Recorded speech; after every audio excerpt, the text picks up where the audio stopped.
વાત કરીએ મહત્વના સમાચારની તો હાલમાં એક મહત્વના સમાચાર મળી રહ્યા છે। પાટણના જીલિયા ફાર્મ હાઉસ અને પોલીસ વાન પર હુમલા જે થયો છે તેના મામલે મહત્વના સમાચાર મળી રહ્યા છે। મસ્તાની ગેંગના મુખ્ય સૂત્રધાર ભાવેશ રબારીના ફાર્મ હાઉસ પર બુલડોઝર ફર્યું છે। તો ભાવેશ રબારીએ ગૌચરની જમીનમાં ગેરકાયદે ફાર્મ હાઉસ બનાવ્યું હતું। ચાણસ્મા વહીવટી વિભાગ ડિમોલિશનની કામગીરી હાથ ધરી છે। तो चुस्त पोलीस बंदोबस्त वच्चे दबाण हटाववानी कामगीरी हाथ धरवामां आवी छे। पाटणना झीलिया फार्म हाउस अने पोलीस वान पर थयेला हुमलाना मामले महत्वना समाचार मळी रह्या छे।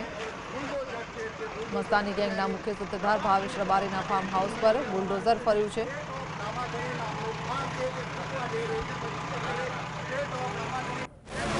झीलिया जे कहेवाय छे अत्यारे हॉटस्पॉट बनेलुं छे ए स्टेट ऑफ रामाधरी एटले के मस्तानी गैंगना भावेश रबारीना घर कहेवाय छे। स्टेट ऑफ रामाधरी अत्यारे डिमोलेशननी कामगीरी हाथ धरवामां आवी छे।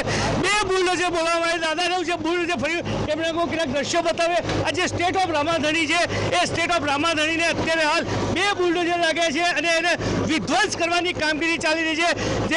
જે રીતે ગેરકાયદેસર દબાણ છે જે સર્વે નંબરમાં ગેરકાયદેસર દબાણ કર્યું હતું એ અત્યારે હાલ તોડવાની કામગીરી ચાલી છે। સાથે સાથે અત્યારે લોકોને ટોળે છે પોલીસનો પણ ચુસ્ત બંદોબસ્ત કરવામાં આવે છે જેથી કરીને કોઈ અઘટિત ઘટના આપણે ડીવાયએસપી હાજર છે મામલતદાર હાજર છે સહિત તમામ કહેવી શકાય એ ચુસ્ત પોલીસ બંદોબસ્ત રાખવામાં બે જે કહી શકાય કે બુલડોઝર આવ્યા છે બે બુલડોઝર થકી સ્ટેટ ઓફ રામાધરીને અત્યારે હાલ ડિમોલેશનની કામગીરી હાથ ધરાઈ છે।